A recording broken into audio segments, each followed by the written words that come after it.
The waters are still, the shipyard almost silent. But a century ago, this grey Belfast quayside witnessed a legend in the making.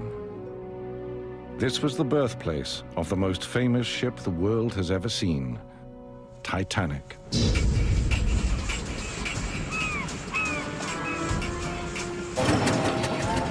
She was to be colossal, magnificent, built to match the vision of the men who made her. Men driven by boundless ambition.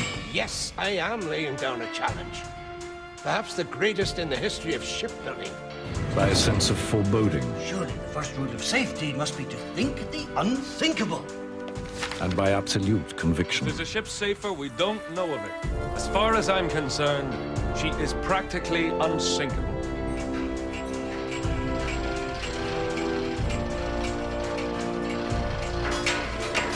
But the true forgotten Titanic story is that of the workers who built the world's most luxurious ship with their bare hands. It's a story of violence and high political drama, of despair and tragedy, and of shame. Titanic, 5 years in the making, sank in less than 3 hours. 1,500 died. Among them, a handful of the shipyard men who brought her to life. This is the untold story of those men and their ship.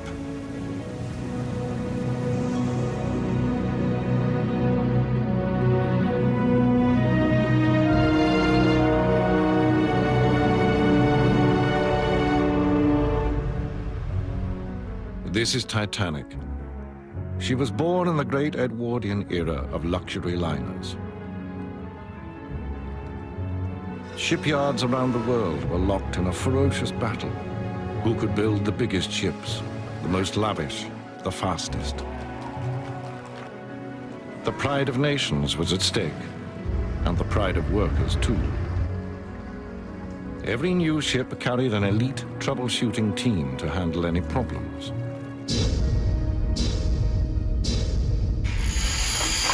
Titanic was no different. Her troubleshooters were called the Guarantee Group. Just 8 ship workers from 14,000 who would sail on her maiden voyage. Their story began 5 years earlier. Of course, Cunard enjoyed government subsidies, but need that be of any... This was the London home of the shipbuilder William Pirrie. That night, he was entertaining another shipping magnate. Their every attempt at competition is no more than an act of vanity. Pirrie was a hard-nosed Ulsterman. Ignore the fact that it's their ship that has broken the record for crossing the Atlantic. Bruce Ismay, a fastidious Englishman. As owner of the White Star shipping line, Ismay faced a challenge. His rivals, Cunard, were building new, fast liners. And as I've always said, Bruce, speed isn't everything. But surely you understand why White Star must respond. You really want to get caught up in some ridiculous competition with Cunard? I hadn't realized you were so concerned with prestige, Bruce. Without prestige, the White Star line, and for that matter your shipyard too, William, has no future. Cunard's pursuit of speed is futile. The costs just don't add up. And if people want scale, we'll give them scale. You see her as big as the Mauretania? No, half as big again. The biggest ship the world has ever seen. You think it's achievable? I have the best marine engineers in the world. You know that. What about the accommodation? The most luxurious imaginable. And the price? Our usual terms. Cost plus 4%. That would still be astronomical. And to compete with Cunard, we'd need 2 ships. To trump them, you'd need 3.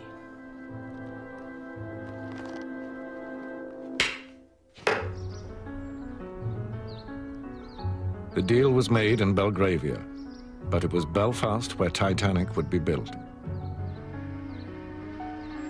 Belfast was Ireland's industrial heart, and its lifeblood was the talent of its workers. They'd made Pirrie's company, Harland and Wolff, the biggest shipbuilder in the world.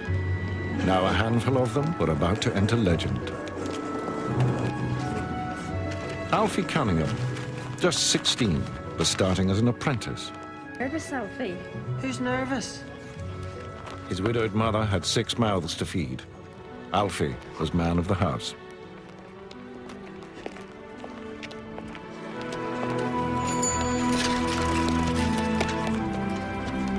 Artie Frost, 33 years old, was moving up in the yard. That hat, Artie.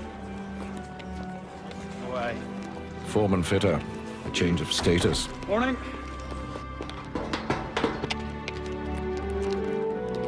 See you then. Tommy Miller, age 25, was a ship's carpenter. I'll see you boys, all right? Tell me your piece. You'd forget your head if it wasn't screwed on. Bye. The yard was a hard place. The 6-day week brought as little as £1 to take home. Late arrivals were locked out. Oh, sorry, lad.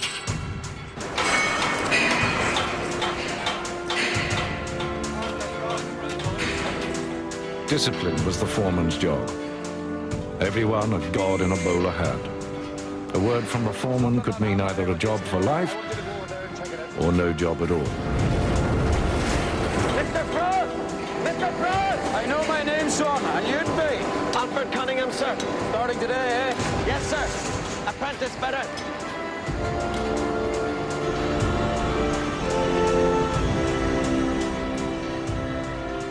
There were 14,000 workers in the yard, and Alfie Cunningham was bottom of the heap. Tell me what you know about a ship's engine, young man. Nothing, sir. Then you better waste no time in learning, son, or you'll be out in your ear. Artie Frost had started as an apprentice. He knew how the yard worked. His ability had brought steady progress. But to get the foreman's job, he'd had to wait until his father retired. At the top of the company, too, it was a family affair. That's a fact. Cunard have got ahead of us. We must show them we won't let them stay there. Well, I'm sure you'll relish the opportunity to do that, William. Peary's chief of design was his wife's brother, Alexander Carlyle. Chalk and a cheese. Tommy, Roderick, Alexander's put you in the picture. Indeed. It's tremendous news. Thomas Andrews was Peary's nephew. Many believed he was already being groomed to take over the company. An entire new class of liner. It's extraordinarily bold. Of course, it's only a starting Roderick point, Chisholm, gentlemen. chief I draftsman. told Ismay he could have them within 4 to 5 years. Really, William, we all know how much you like to throw down a challenge, but quite frankly, that is ridiculous. Why? These ships cannot simply be imagined into existence, William. Of course, Alexander. And yes, I am laying down a challenge. Perhaps the greatest in the history of shipbuilding. That's a challenge I know you'll want to take on. And with Tommy and Roderick to help, you can turn the vision into a reality. Peary's iron will ruled throughout the yard. Get up out of there, you! Stop turning that metal. What are you Every up to? second of the shipbuilding day was his. Down the toes! Even the lavatories were known as the minutes because of the timekeeper at the door. 7 minutes per worker per day. That was the rule.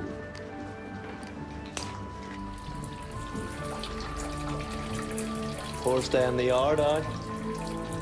Aye. Oh, come on, laddie. It's the welcome every new boy gets. Get his chargers! Keep out of this, Flowery! Said, leave him be! Come on, that's right, Flowery, you roll! That's the only thing you Catholics are good at! Just 1 in 8 workers at the yard was Catholic. Is that a fact now? Go on with you. Idiots. But Lord Peary frowned on sectarianism. Friendships across the divide with Protestants like Tommy Miller were commonplace. Have not charity, it profiteth me nothing. Charity suffereth long, and is kind. The dinner break threw everyone together. For 45 minutes, a man's time was his own to spend as he pleased, in discussion and debate, gambling or games, and of course, the Bible. Prepare to burn in hell! No one was blind to religion, but more important still was the division between trades, and the kings of the yard with the toughest job were the riveters. Michael Flaherty, for one. Thank you. Thanks for that. Oh, my dad's a riveter, Alfie. He's as deaf as a post. Deaf as a what? That's why he wouldn't let me follow him. Got me signed on as a shipwright and joiner instead. Safer trade for us, eh, Mr. Miller? Safer? You say so. But weren't you afraid to tell those fellas where to go, like, with them being Protestants and all? You're a Protestant. Who's Mr. Miller here? Should we be afraid of you? No. Live and let live, they say. Aye. We're all Irishmen here. Even himself. Is that Mr. Perry? Lord Perry to me and you. Must be something mighty important to have brought him down here, though, Mr. Miller. With the new liners, change was coming. Before Perry could build his giant ships, he had to rebuild his shipyard completely. New slipways, new gantries. Perry was making history, and to record it, he appointed the finest photographer in Ireland. Robert Welch would capture every phase of Titanic's construction.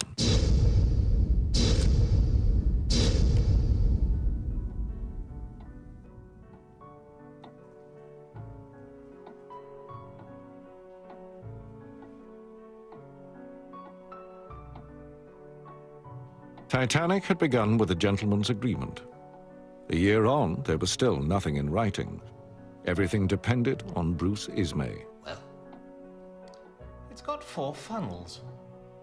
correct. But you said there'd only be 3 engines. William feels these ships will be more cost-effective with only 3. And of course, we all know that the more funnels a ship has, the keener the paying public are to travel on it. Cunard built the Mauretania and the Lusitania with 4. We didn't think you'd want your ships to have less. So 1 funnel is an ornament? Correct, sir. Well, I think she's magnificent. How soon can you start? We can commence work on ship 400 in a matter of months. 401 soon after. Well then, I'd better sign the contract. Of course.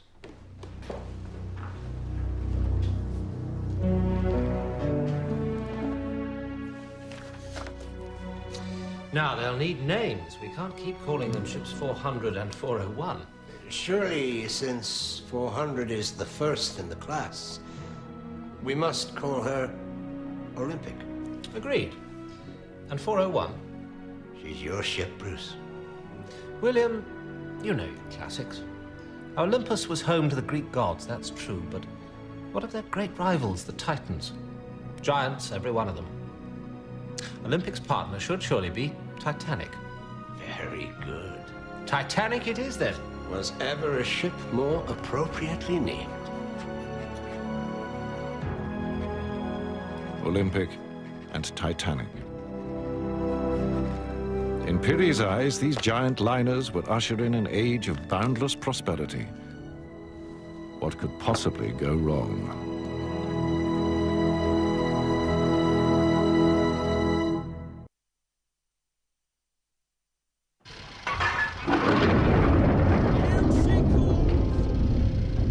A storm was breaking over Belfast. Before Lord Pirrie could build the future, he had to destroy the past. 3 entire slipways were razed to the ground to make way for 2 massive cradles where Olympic and Titanic would be laid.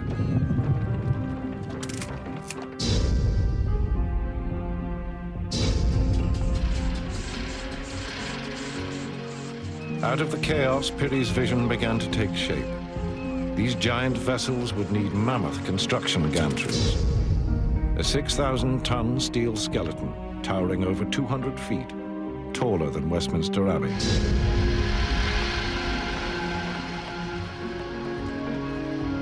At its heart was an intricate system of mobile cranes designed to reach every part of the ships beneath.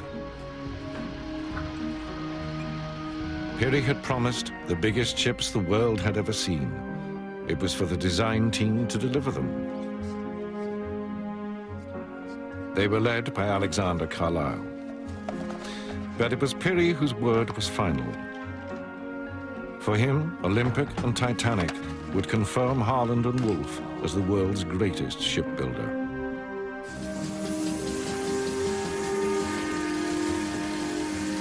And even the youngest of his workers felt the same.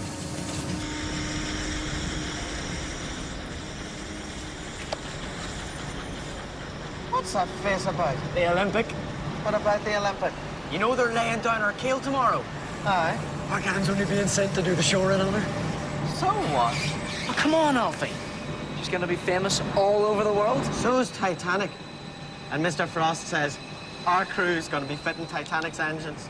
Well, Olympic's gonna be built first. So what? Just the ship that matters. My arse. She is too. Olympic's gonna be the ship that everyone talks about. Aye. Right. First to start building, first to be launched, first to cross the Atlantic. Titanic's going to be a mighty ship that no one remembers. The yard was full of expectation. The new gantries waiting for the ships to rise within them, and a handful of workers hardly daring to dream they might yet sail on.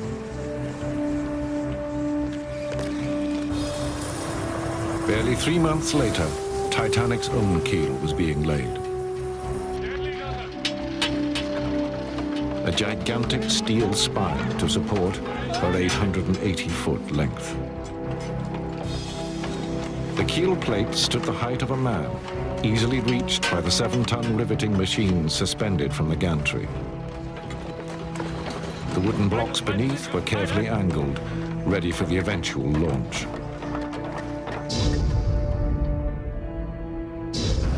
Meanwhile, the steel frames that would form Titanic's ribs were being prepared. In the molding loft, a room the size of a football pitch, full-scale cross-sections of the ship were drawn in chalk, and the steel work that would give her shape was bent to match. One by one, the 300 frames of the hull were reared into place.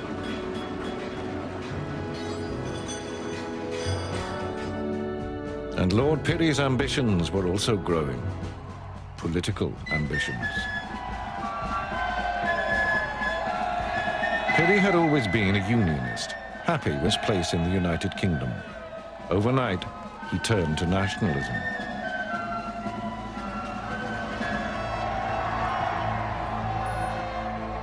Ireland would prosper more, he argued, free from rule by London. Many Irishmen shared this vision. They called it Home Rule, but Peary was playing with fire. Those against Home Rule included many of his own workers. As Titanic took shape, a rift was developing in the shipyard.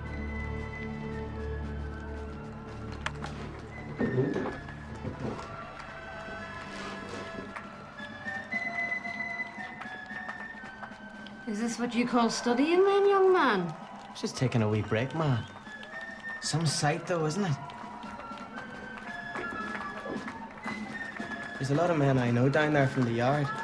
Look, there's Mr. Frost, my foreman. You best not let him see you taking time away from your studies, then. What with all the exams you've got to pass? Tommy Miller's family had dreams of their own. Where was the sail to when you built her, Daddy? America. Where's America? I'll show you, son. Here is Ireland. Here's Belfast. And here's America. A lot of people go there. A lot of Irishmen go there. Why? Apple pie. What? They say they've got the best apple pie in the world. Apple pie like you've never tasted. Covered in cream. Honest? Can we go? Tommy. You're still not yourself, are you? I'm just a wee bit tired, that's all. You need to go and see Dr. Henry. I can't afford it. An outside lavatory, a tin bath, and just about enough food on the table for the men building Titanic. And for the most discerning of our first-class passengers, there will be a choice of 39 private suites, each one of which will comprise bedroom, bathroom, private sitting and dining rooms, all fitted out to the highest standards. Yes, gentlemen, splendid though these plans are, we had agreed to discuss less exotic subjects today. Now then, gentlemen, I propose we install 16 lifeboat stations, 4 lifeboats at each station, giving us up to a total of 64 lifeboats. Which would exceed Board of Trade regulations by some way. As Board of Trade regulations stand. But given the size of these ships, we must surely expect them to demand greater lifeboat accommodation. William?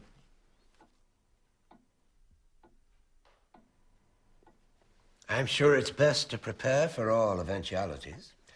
Now, if we look at the first-class lounge, the Palace of Versailles.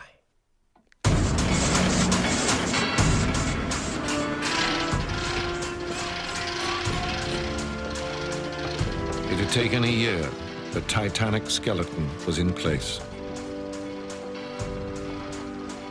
Now it was time for her outer skin.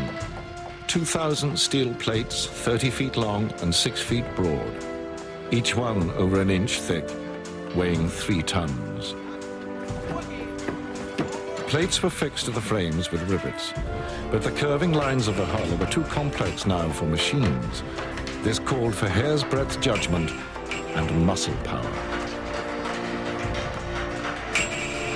3 million rivets, red-hot iron stitches would hold this ship together, 1,500 tons of them. As Titanic's bulk grew, underneath her, the work of fixing the wooden shoring continued, hard and dangerous. Thank God for that, Jimmy.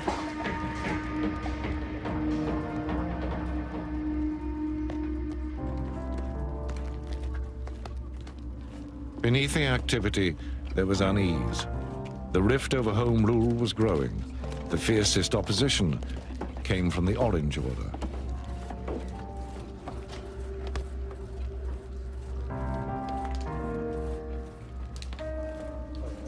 It's Alfie Cunningham, isn't it?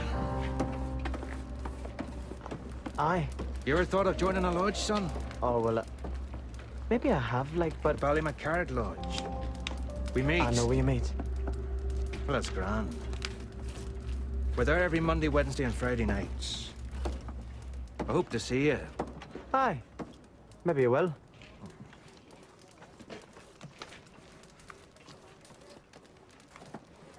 You wouldn't. Wouldn't what? Go to an Orange Lodge meeting? Who says? What an idiot you'd look in a sash and a bowler hat, banging a stupid great drum. Get lost, Flaherty, Come would on, you? can't you take a joke?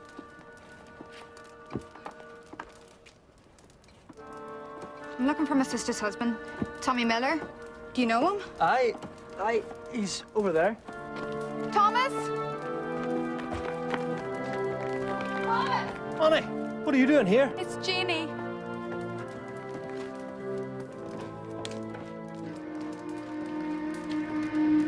The tide in Tommy Miller's life was turning. I found her on the kitchen floor. Dr. Henry says it's rheumatic fever. Is it bad, Doctor? Before antibiotics, rheumatic fever was common. The result, almost certainly, would be heart disease.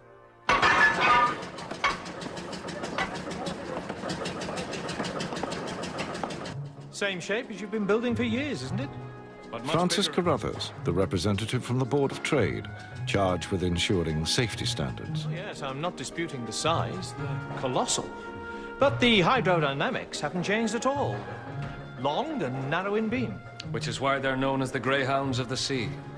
Or coffin ships, as your rivals refer to them. No time for joking, Mr. Carruthers. We're here to discuss safety, not aesthetics. And these discussions, a year before Titanic's launch, would be critical. They would determine who would live, who would die, and they would cost the lives of 2 of the men in that room. What would happen if she were in a collision? And were to be holed as a result? Well, I think I can fairly say that our new bulkhead door system is both revolutionary and unique. The damaged area will be completely sealed from the rest of the vessel, hermetically sealed.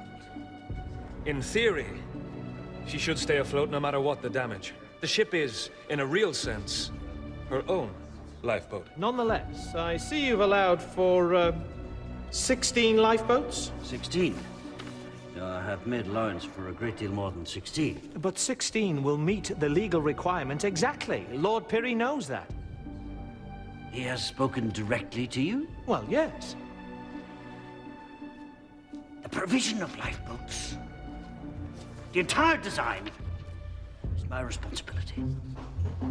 For Carlyle, 40 years with Harland and Wolff, this was breaking point. The regulations clearly show that 16 lifeboats is sufficient for a vessel of 10,000 tons and over. Agreed, William. But these ships are 5 times that size. How on earth can we get more than 3,000 people into 16 lifeboats? I've freely offered a further provision of 4 life rafts as well. We're now giving them more than their regulations demand. Oh, the regulations are out of date. This is a theoretical risk only, Alexander.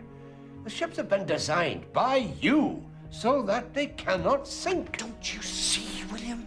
Any human design is fallible. Surely the first rule of safety must be to think the unthinkable. And you are happy for our passengers to do the same. What? Has it occurred to you what they would think if the promenade decks were festooned with lifeboats? You are concerned the passengers may be alarmed by the lifeboats? In the numbers you recommend, yes.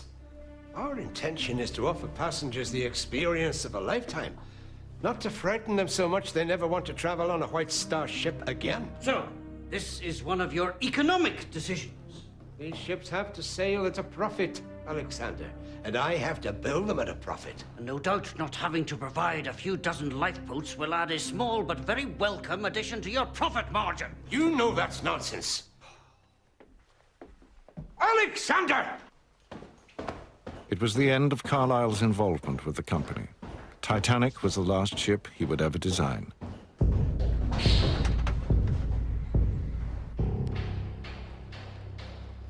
Titanic would need a new chief designer. For Lord Pirrie, there was only one choice: his nephew, Thomas Andrews. In the spring of that year, 1910, Halley's Comet was visible in the night skies throughout Europe. Some say it was there when Andrews took his wife, Helen, pregnant with their firstborn, to show off his new liner. She's my ship now, Helen. Titanic and Thomas Andrews would be inseparable to the very end.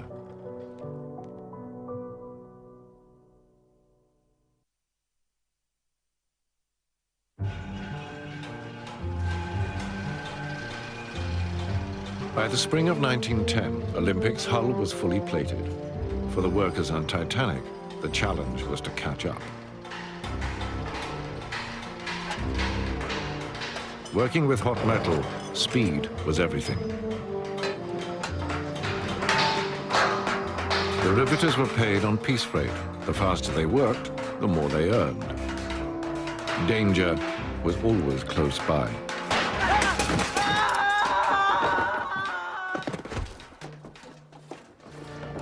Samuel Joseph Scott, aged 15, was the first to die on Titanic. 17 would lose their lives building these ships.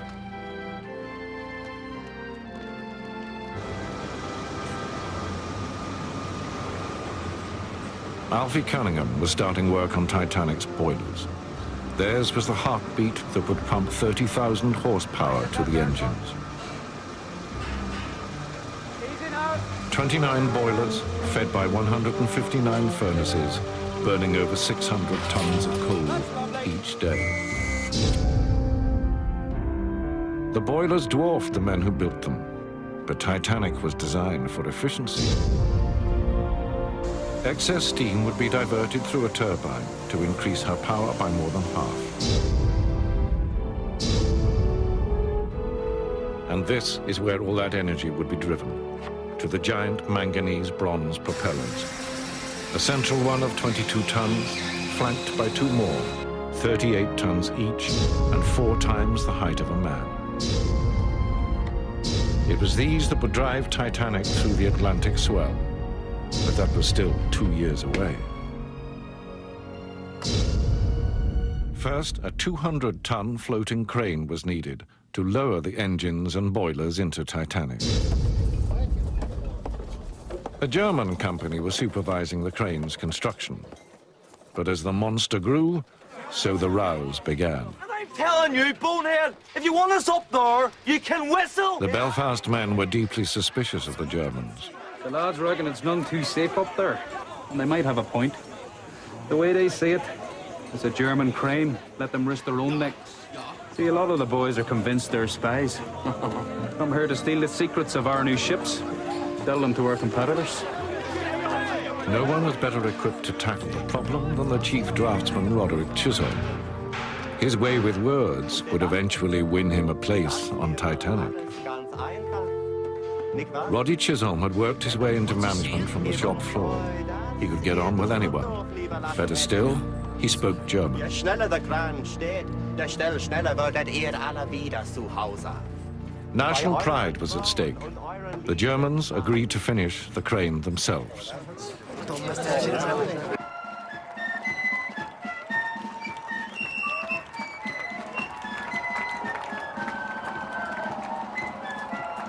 For young men, these were stirring times. Patriotism and religion were to be celebrated.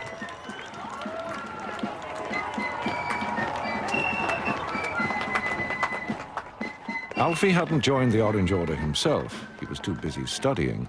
But he could understand the pride felt by those who were Orange men. You all right there, Alfie? Fine, Mr. Frost. Good man. He was proud, too, of Titanic. This was the launch day for Olympic. Lord Pirrie was never happy to see work stop. Those watching the launch had to forfeit their pay. Alfie! What are you doing here? Aren't you going to come watch? Watch what? You know what? 5 minutes to go. Come on. You want me to lose half a day's wages just to watch that old tin tub splash into the lagoon? Just my ship, Alfie. Aye. And I'm trying to build mine here, if you hadn't noticed. You're an Egypt, Cunningham. So you are. With hard work, Alfie might yet get onto Titanic. But today it was Olympic in the limelight. Lord Pirrie had even had her painted white for the photographs. The giant floating crane was ready at last, but the German flag had been raised as a finishing touch. The Belfast men were not impressed. Mr. Chisholm, that flag is an insult to us all. Those Germans are looking to start trouble here. Meine Freunde, die Männer hier unten feiern eure unglaubliche Leistung. Euer Mut und euer Geschick sind uns allen ein Beispiel. Vielen Dank! You tell him to get that rag down, or we'll rip it down!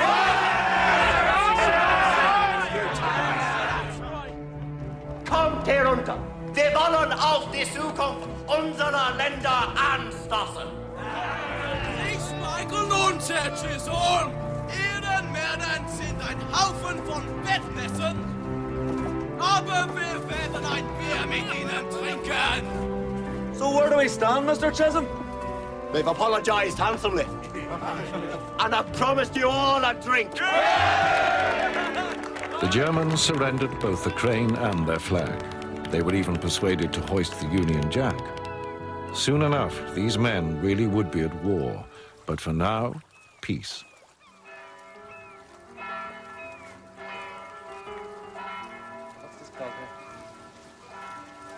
Six days a week, noise from the yard echoed across Belfast. On Sundays, it stopped. That's when the men brought their families to admire their work. Now, would you call that a funnel or not? You could fit a tram car in it. Imagine the size of the engine I'm having to build. As needs a funnel that size to take away the smoke.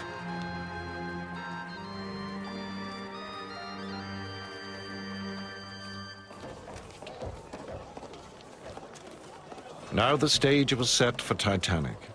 It was launch day, and time for differences to be set aside. So What's going on? Ah, sure, they've only sent me over to help knock out the shores on Titanic. He's working on our ship. After all this time of saying she was second best. Aye, and I reckon you'll be permanent, son. Olympic seals off for sea trials this afternoon. So go on then. Get to work. Aye, but you be careful under there, son. That's no place for skylarking. Aye, of course I will. You're right then, Michael. Where are you two off to? We're travelling first class, so we are. You what? We'll be going down the slip on her. We'll have to help gather in the cables. That's not fair. No, it isn't, is it?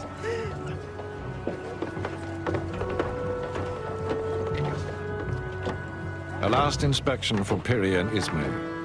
Even without engines and fittings, the hull weighed 24,000 tons.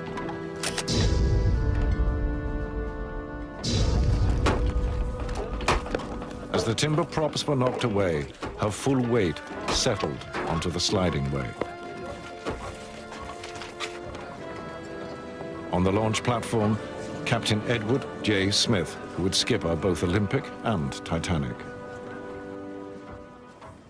10 minutes to the launch, and a red flag was hoisted to warn other river traffic to stand clear. Titanic now rested fully on the slipway, thickly coated with 20 tons of liquid soap and train oil. Just 2 hydraulic triggers held her in check.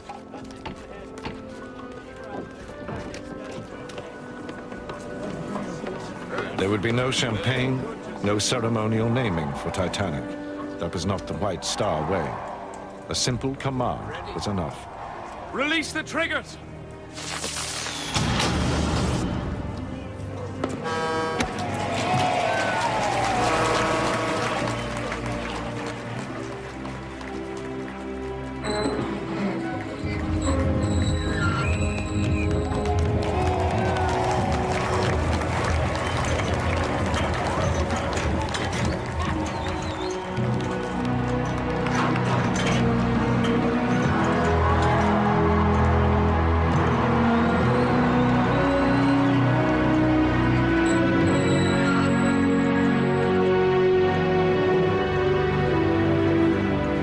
As she entered the water with scarcely a ripple, she was already traveling at 12 knots.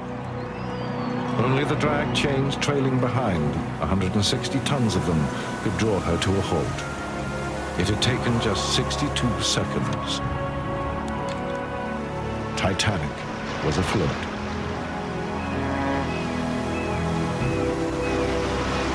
Nothing could check the chain of events that would follow now. And it would destroy the life of the very man who had brought Titanic into being.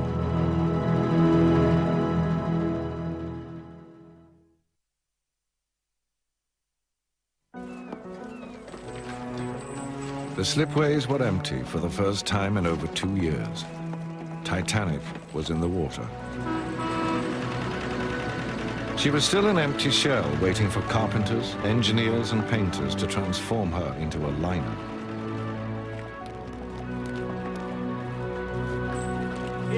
Meanwhile, her sister ship, Olympic, was on her maiden voyage.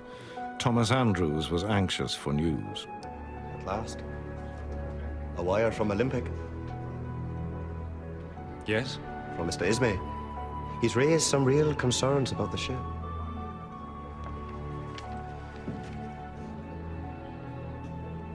The springs in the mattresses are too soft, and there's a lack of cigarette holders in the WCs.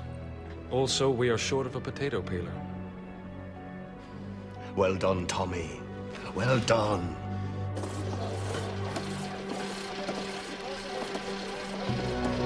But even as Titanic's slipway was being cleared, there was another forewarning of tragedy to come. Look out!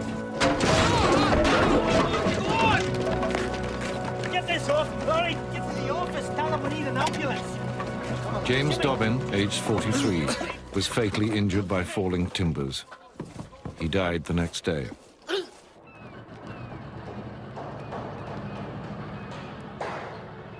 Already, Titanic was at the fitting out wharf, but it would be almost a year before she was ready to sail.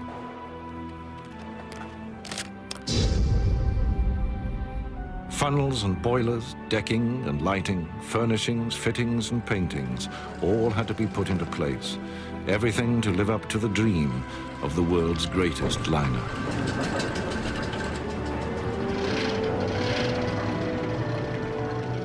And in that year, the guarantee group would be chosen too, the 8 workers who'd earned themselves a trip on the maiden voyage. Many had scarcely left Belfast. America was beyond imagining. Shall I tell you something, Liam Flaherty? What's that, Mr. Miller? I think you're on your way to being a half-decent shipwright. You should tell my dad that. Yeah, it is, Dave. I mentioned it to a few other people, though. Mr. Cumming, the gaffer, for example. Well, that's good of you, Mr. Miller. I might have done you a bigger favour than you think. Why's that? He's been asked by Mr. Andrews to recommend a shipwright and an apprentice to go on Titanic's maiden voyage. You don't mean he's thinking of recommending you and me? Thinking of us as far as it goes at the moment, Liam. Every day counted to complete Titanic. Piri could not afford distractions. There must be no let-up coming. None at all. I understand. But there was no escaping the bitterness in the yard. Ireland was heading for political crisis. Home rule simply means granting Ireland a measure of independence. It doesn't mean casting ourselves adrift in the Atlantic. With respect, that isn't how many of the men in the yard see it. And they're blind. If we get this right now, Tommy, the future of Ireland will be assured for 100 years or more. Now have that removed, will you?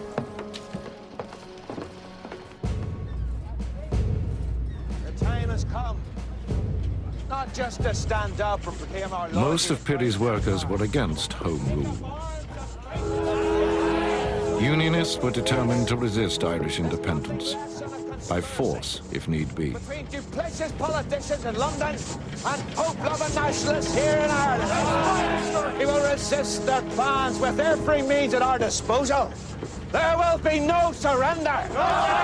There will be no compromise with our enemies. The workers of this shipyard will be at the vanguard. The talk was of treachery.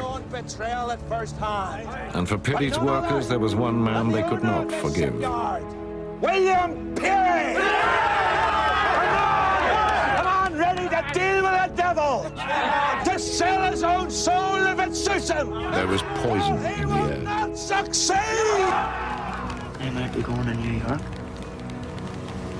New York? What are you talking about? Well, it's not definite, but Mr. Miller thinks you've a real chance of being asked. Get lost, Liam. Aye. So you get 100 yards from the Falls Road and you don't know where the hell you are. They'd not take you to New York, son. New York. But she's not even your ship. Olympic's always been your ship. Yeah, well, Titanic's my ship now. Whatever happened to you, Alfie Cunningham? Mr. Gilzane. How long is it since you promised to come to one of our lodge meetings? Oh, well, I didn't exactly promise. It's just difficult. I've classes up at the Institute most nights. Well, study's a fine thing. But you should be studying the history of your own people, your own traditions. I'm sure you're right, Mr. Gilzane. And it's not just all talk these days, believe me. We're having drill most nights. Ready for all eventualities.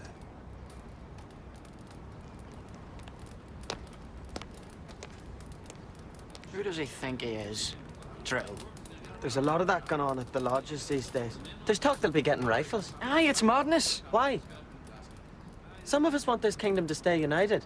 There's a lot of Irishmen who don't want home rule. So you're gonna fight too? I haven't said that. Start a civil war. We don't want to start any war. We just want to stay loyal to our country.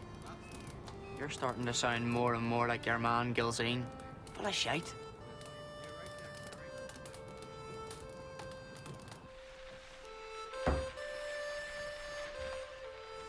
So is this true? You really might get asked to go to New York? Maybe. But I've been thinking, whether I do go or not, we should go. As a family. America? To live? The doctor says you need dry air, clear air. All it does is rain in this city. We can't leave Belfast. Why not? Because this is our home. We can't give that all up just because of me. People leave Ireland every day. And it wouldn't be just because of you. This city, that yard, there's something bad in the air. It's not the place I want to be anymore.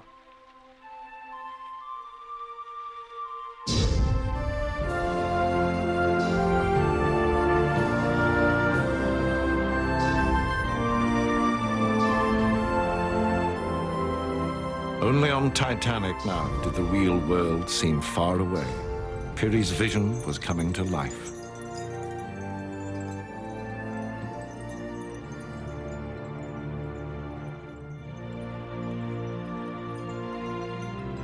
To those who built her, Titanic had turned into a ship of dreams. Would you look at her, Alfie? Titanic's magnificent. Did we really build all this? You, me, and one or two more. She didn't build herself, that's for sure. But isn't she grand? Solid. Like she's always been here. And always will be. Maybe she's too good for the likes of us now, though. Liam? Then, disaster. Titanic's sister ship, Olympic, was holed in a collision with a Royal Navy cruiser, HMS Hawke. The impact was felt back in Belfast, because the man responsible was the skipper who would soon also command Titanic, Captain Smith. The captain of HMS Hawke, quite simply, got too close and lost control. The concern now was that these liners were monster ships, too big to be handled safely. And it's plain from the photographs which vessel came off worse. Titanic's builders were past masters at handling the press.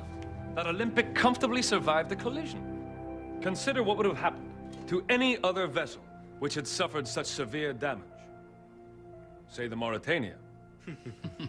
As water flooded in, her poor crewmen would have scurried around frantically trying to close the doors between all her separate compartments and stem the flow. A vain endeavor. But we at Harland and Wolff, gentlemen, have introduced automatic watertight doors. A simple flick of the switch, saw her ship and render her safe. Much had been made of the watertight doors, a design that Harland and Wolff had actually borrowed from a German rival.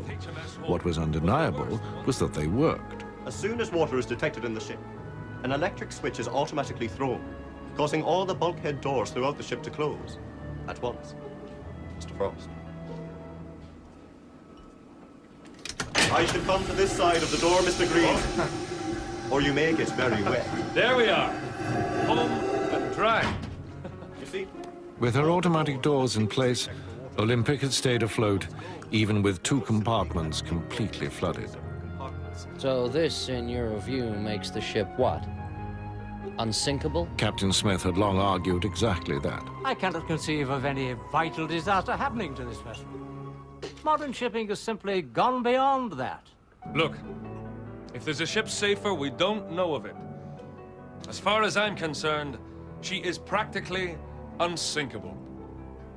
Practically unsinkable was the phrase used to sell Titanic. To most people, it meant simply that Titanic was safe. The fact that her sister ship had survived a collision with a cruiser only reinforced that. Titanic's completion schedule had been critically hit. One of her propeller shafts was now needed to repair Olympic. Lord Piri pushed the date of Titanic's sailing back into April 1912.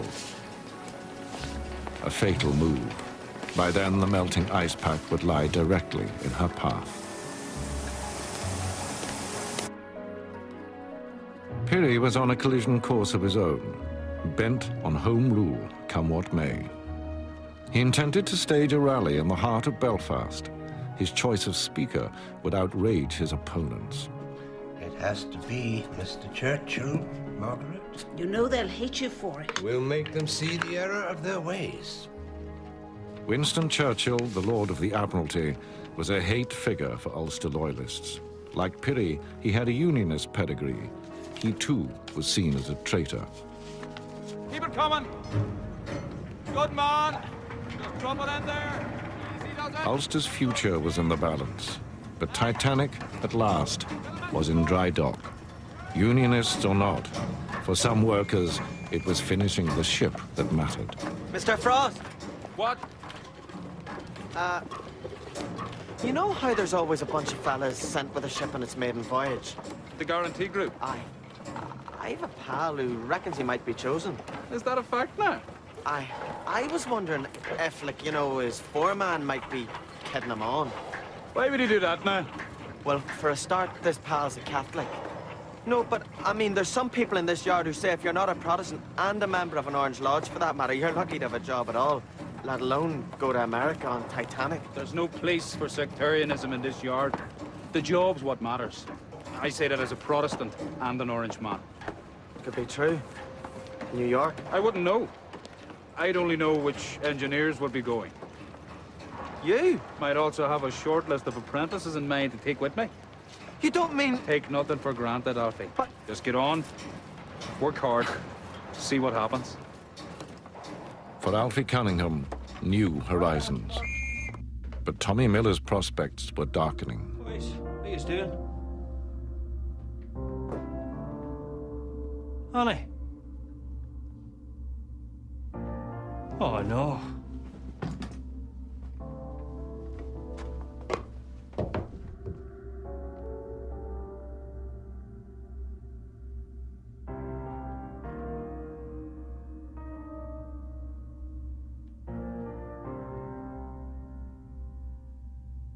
Jeannie Miller was just 32 when she died.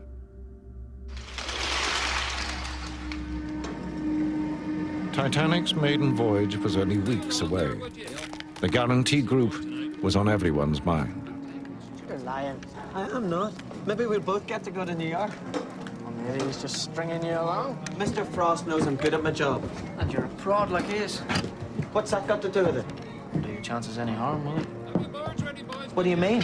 Are you saying Mr. Frost's a bigot? Of course I'm not. Well, why'd you say it? It's a joke, Alfie. No, it wasn't. Alfie, I know Arthur Frost's not a bigot. Shouldn't have said anything. Aye, well, you did. What's all this? They're searching us, aren't they? Searches were routine, but the Loyalists were preparing to fight with whatever came to hand.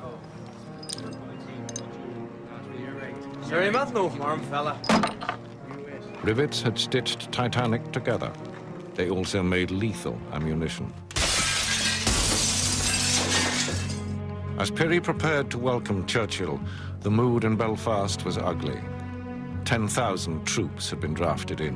Margaret, if I thought it would come to this, I'm not sure that I'd have... Even the threat of violence is a disgrace, William. It's an attempt to stifle free speech. You'll not let them succeed. I most certainly will not. Perry and Churchill found themselves facing the full fury of the Unionists.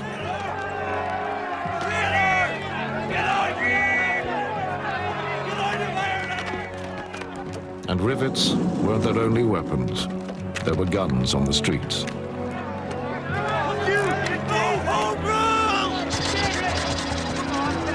Mind the woman! Perry and Churchill were lucky to escape with their lives.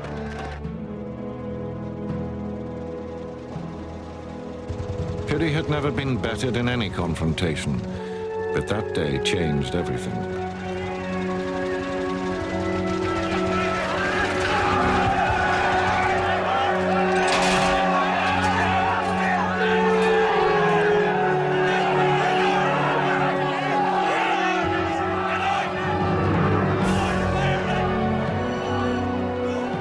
Lord Perry fled Ireland, humiliated.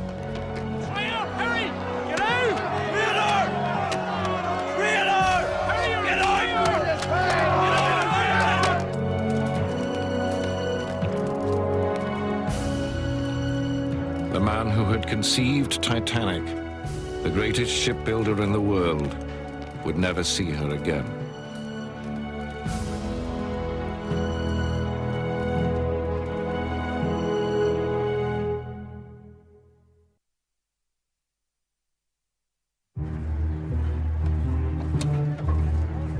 After 5 long years, Titanic was almost complete in the dry dock.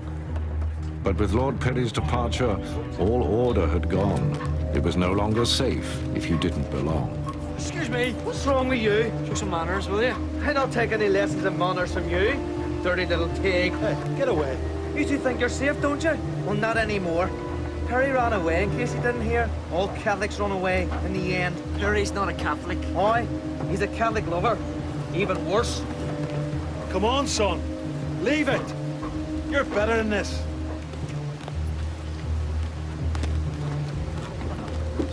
To the Unionists, Titanic had become a British ship. To the Nationalists, an Irish ship. The world was shifting.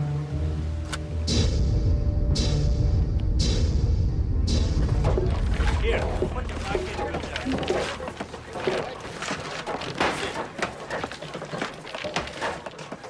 Mr. Miller, it was about the guarantee group. I still haven't heard anything. Oh, that's all right.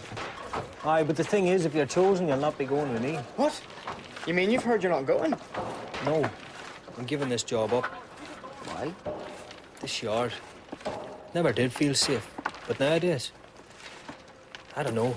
I get a bad feeling about the place, and I have 2 weans to look after. What with their mother gone? I've taken a job as a deckhand with a White Star Line. Oh, that's grand. But it'll take you away from home. No, my sister-in-law Annie will look after the boys. When I've saved enough, I'm going to bring them out to America. A new life. Oh. Good luck. Aye. Thanks.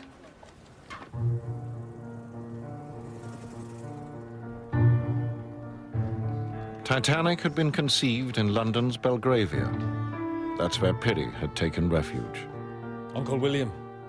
Thomas, thank you for coming over. It's the best thing, until things settle down in Belfast, and you're able to return. There'll be no return.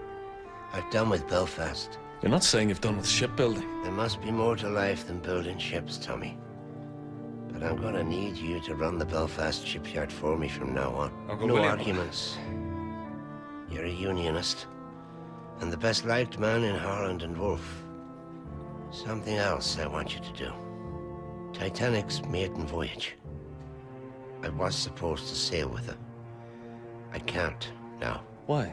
My health. A small tumor. My doctor insists I must have an operation. But you will recover. I want you to take my place on Titanic. Ismay is going too. Between the two of you, you can decide if this whole enterprise was worth it. I'm not sure if I know anymore. There was a different sickness in Belfast. Politics were being fueled by anger and fear.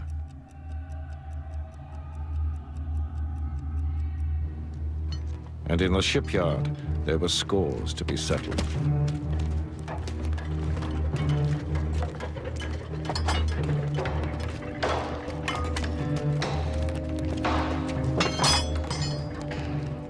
Flaherty.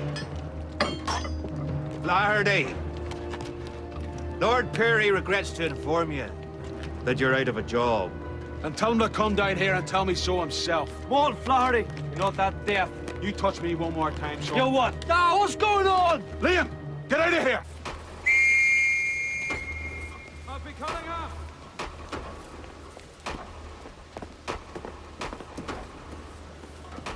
Some news for you.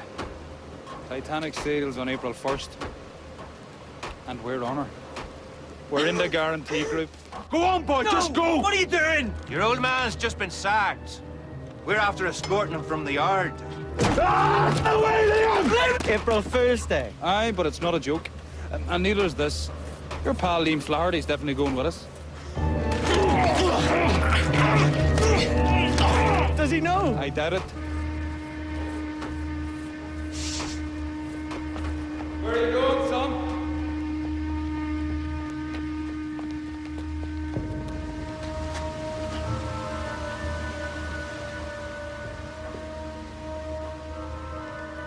Pick his feet up.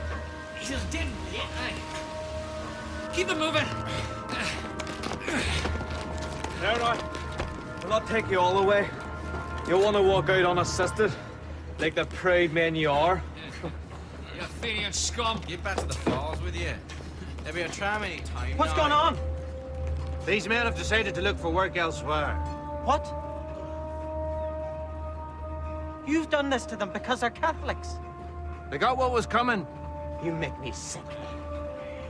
Come on, son. You can't let them drive you out like this. That's what I thought. Liam, you can't.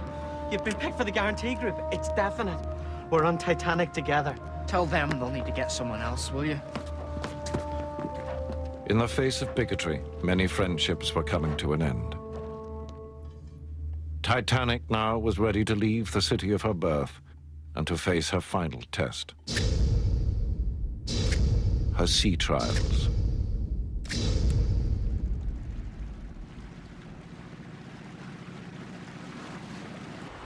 Signal tugs to releases. Release tugs. 5 years of endeavor for one moment. Stop the engines. Away we go, boys.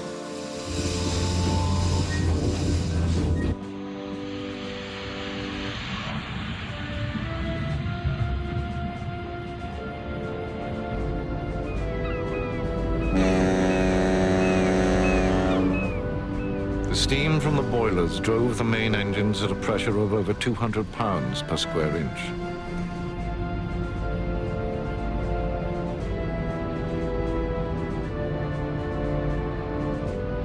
Gentlemen, Titanic is underway.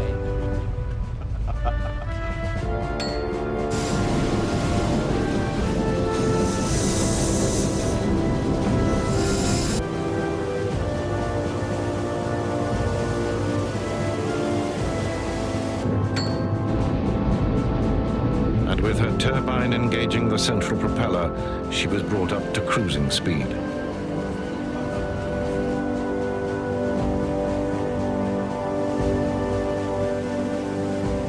There had been last-minute changes, more first-class staterooms and private promenades. They'd made her heavier, 1,000 tons heavier than her sister ship. At over 46,000 tons, Titanic was now the world's biggest ship. The sea trials were not a formality. How to stop him? Francis Carruthers from the Board of Trade was on the bridge. In 3 years of construction, he'd inspected Titanic almost 2,000 times. I don't expect her to turn on a sixpence, Captain Smith. Just within reasonable limits. It was for him to sign her safety certificate.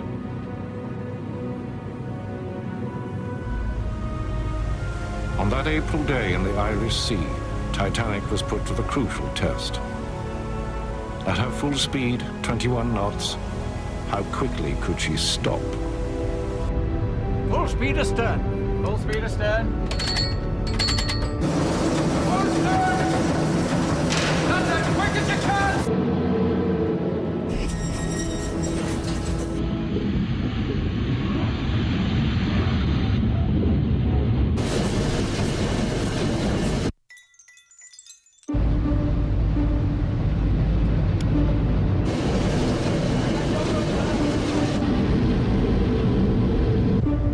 As the great ship slowed, the hopes of all who'd built her quickened.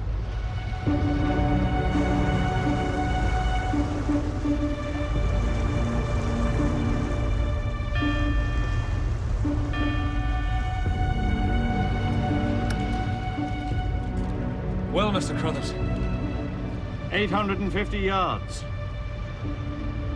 Well done. That's quite acceptable. Excellent. Excellent. She'd stopped in under half a mile, less than 3 times her own length. Her passenger certificate was endorsed. Good for 1 year. Titanic was free to take on the world. And chance had brought aboard someone who knew her very well. Mr. Miller! Oh, Faith. 2 months earlier, Thomas Miller had left the shipyard, but White Star was short of crew. He was back on the ship he'd helped to build. Hey, Ren. How come you are? Only my second job as a deckhand to New York on Titanic. And they were short-handed. My good luck. Well, isn't that the best news? And you're going too. Aye. So we'll be seeing plenty more of each other. Or will that? Here, Alfie. Can I buy you some apple pie in New York?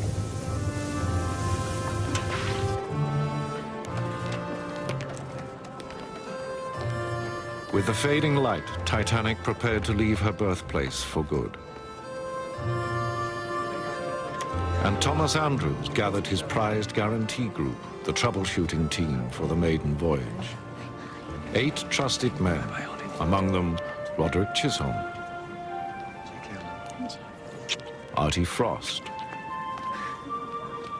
Look after your mommy for me. Okay. Alfie Cunningham. That Tommy Miller was also there must have seemed a happy accident. A penny each. They're this year's. Don't spend them till I come back. We'll be even richer then. All right. Artie Frost, we know, was sure of promotion on his return. And Alfie's hard work had also paid off. The shipyard had named him Apprentice of the Year. His future was secure. Mr. Welch, goodbye. Goodbye, and good luck. Every man boarded Titanic in hope and expectation. We'll see you in a couple of weeks.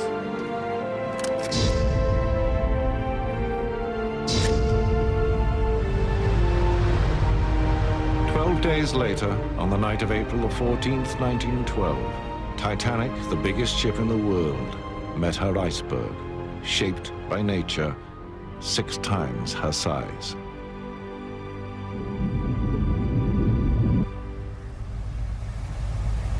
She carried over 2,200 passengers and crew, but lifeboats for only half that number.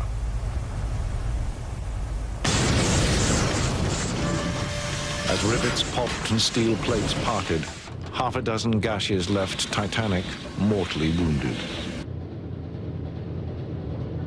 She had been designed to stay afloat with up to 4 compartments flooded. Under the iceberg's impact, 6 sprang open. 5 years in the making, Titanic sank in 2 hours and 40 minutes. Thomas Andrews is said to have helped many to escape. He was last seen alone in first class. Artie Frost was witnessed heading down into the engine room. The body of Roderick Chisholm, chief draftsman, was never recovered. Alfie Cunningham, 21 years old, was reported among the survivors. It was a case of mistaken identity. And Tommy Miller died alongside his former workmates. All of the guarantee group, the men who'd built Titanic, died on board their ship. 1,500 more people died with them.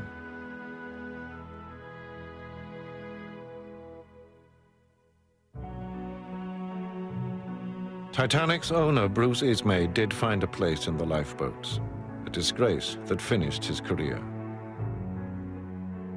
The Titanic inquiry cleared the shipbuilders of blame, but Lord Pirrie's health was broken. He died with his business almost bankrupt. In Belfast, the men who built and sailed on Titanic are remembered by name. Their families still cherish their memories and keepsakes. From Thomas Andrews, a telescope. From Roderick Chisholm, a book presented for Titanic's launch. From Artie Frost, his foreman's whistle and slide rule. And from Tommy Miller, the 2 pennies he gave his children. Don't spend them till I come back. We'll be even richer then.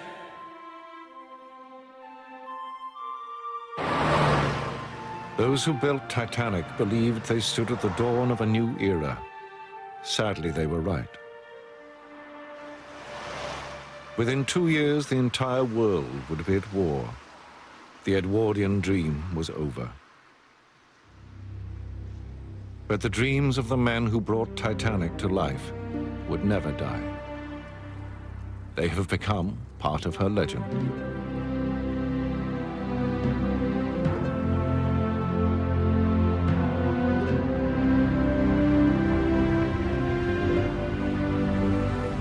There's more information about the building of the Titanic, the politics of Belfast, and also the history of ship design at itv.com/Titanic. Well, Doc Martin's back next Thursday at 9, but later tonight, Raggy Omar visits the victims whose faith has been affected by the events of Boxing Day 2004.